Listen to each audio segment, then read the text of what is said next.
Good to see you. Good to go. Got it. Will you debate Mr. Palladino? Yeah, I'm open to debating. I said that about a week ago now, it seems. Seems longer than that. And my campaign and the other campaigns will be talking. We have to figure out the best way, and we have to also figure out who's actually in the race. We're waiting to hear from Mr. Lazio, who I expect to be in the race. He is in the race now.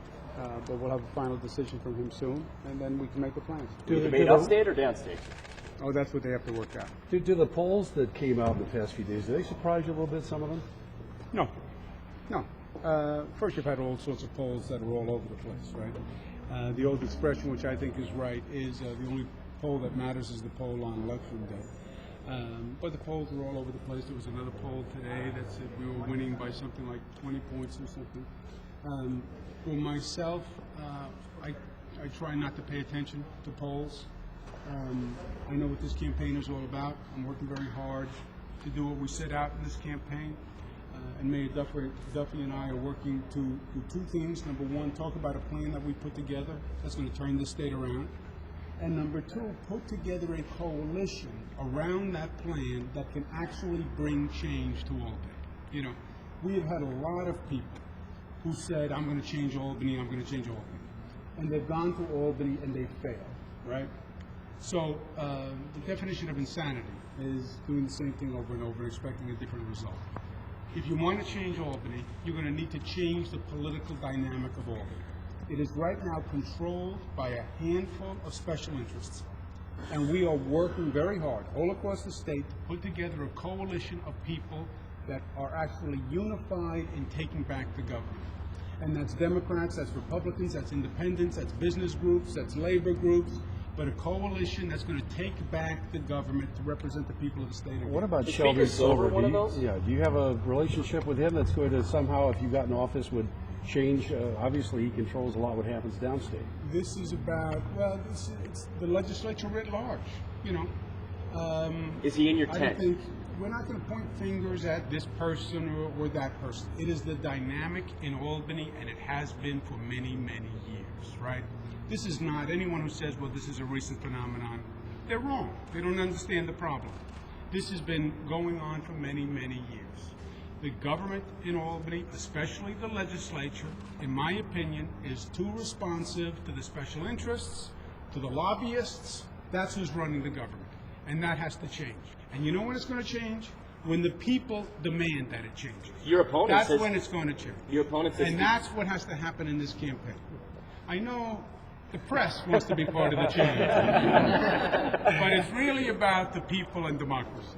So you said that the how is the important thing. Can you begin to speak to, so what are you going to cut first? What agency are you going to be looking at? Well, it's both. It's the how, it's the what and the how, right? It's the plan, because just general platitudes of we're going to change everything is not really how this works. So we took a lot of time. We put together a sophisticated but complete plan. This is what we're going to do. This is what we believe in the organization. This is what we believe about the deficit. And we've spent a lot of time putting together a plan so the people of the state of New York, when they ask the question, which they have the right to, what are you going to do? We have a full plan that lays it out. The second question is the how. How are you going to get it done? Okay, so you have a plan, that's great, we agree, we like the plan. Now how do you get it done? And how are you going to change Albany when so many other people have said they were going to change Albany and they failed, right? How many governors ran and said, I'm going to change, I'm going to change, I'm going to change, nothing changed. So the how do you change it, and the coalition and the big tent and getting past the political divides, that is the second component. But what are you going to cut? On reducing the bureaucracy, the last time you really had an effort that reduced the size of state government was Governor Al Smith. And we're going to have an effort with the goal of reducing the bureaucracy by 20%. You now have 1,000 state agencies. but you're not saying what you're going to cut. 1,000. Well, we're going to cut the agencies that are duplicative. We're going to consolidate. We're going to find efficiencies. Name one. What has every business done in this state?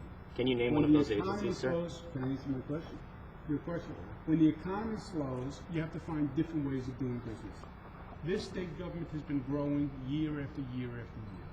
We now have to reverse that trend. And we actually are going to have to organize the government, reorganize the government, and find efficiencies. You have duplicative agencies all across the board. You have dozens of economic development agencies. You have over a dozen housing, community development, construction agencies.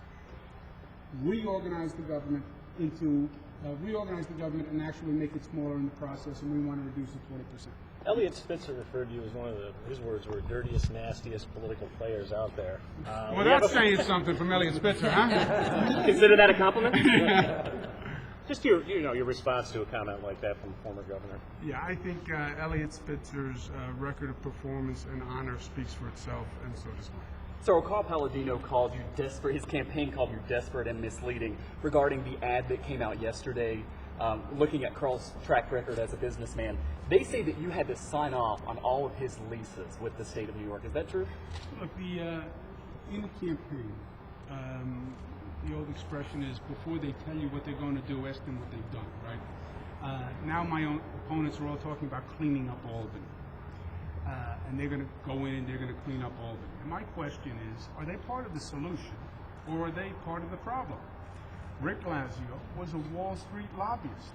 I spent the past 3 years protecting the people of this state against Wall Street abuses and greedy bankers. And Rick Blasio was the Wall Street lobbyist who was representing Wall Street against the interests of the people of the state of New York.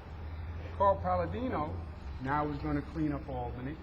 I was fighting pay-to-play and benefits for special corporations, and he was getting tax breaks paid for by the state of New York when he was supposed to be creating jobs, and he didn't. And I spent 3 years trying to protect the taxpayers. So I understand now everybody says they want to clean up Albany. My question is, and what were they doing yesterday? Did you sign? I think Governor Patterson is exactly right. We should enforce the law and collect the taxes, and I stand behind him 100% in the enforcement of that law.